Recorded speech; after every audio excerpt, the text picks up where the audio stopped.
So we're in Venice, Italy, the only city of its kind, the city of lights, water, and bridges. Now Venice's history is similar to that of other cities we've seen. Very humble origins, but still rose to power on its own accord.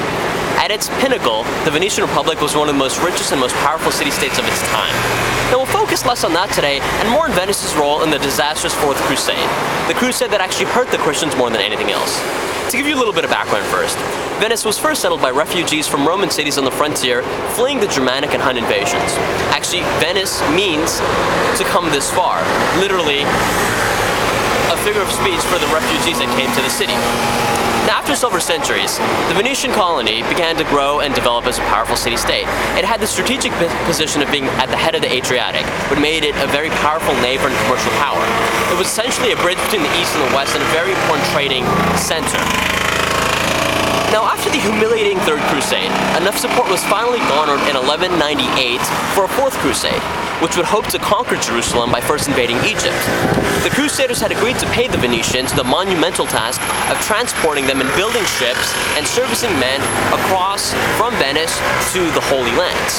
But what happened is, in the end, roughly only a third of the Crusaders actually made it, what made paying the Venetians very difficult.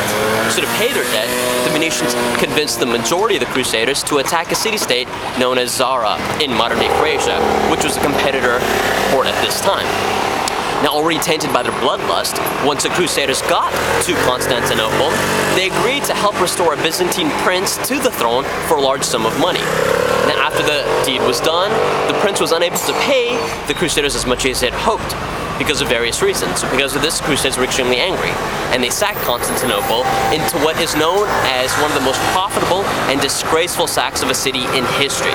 For 3 days, the Crusaders raped, pillaged, and murdered their fellow Christian citizens, and never even made it to the Holy Land, and completely destroyed the beautiful city of Constantinople. Much of the loot was carried off to Venice. In a pre-agreed deal with the Crusaders, Venice kept much of the conquered land. But by the late 15th century, with Ottoman pressure on the Venetians, with a devastating plague, with Spain's discovery of the New World and Portugal's sea route to India, Venice's power began to decline, and the city-state never again rose to its greatness it once held before.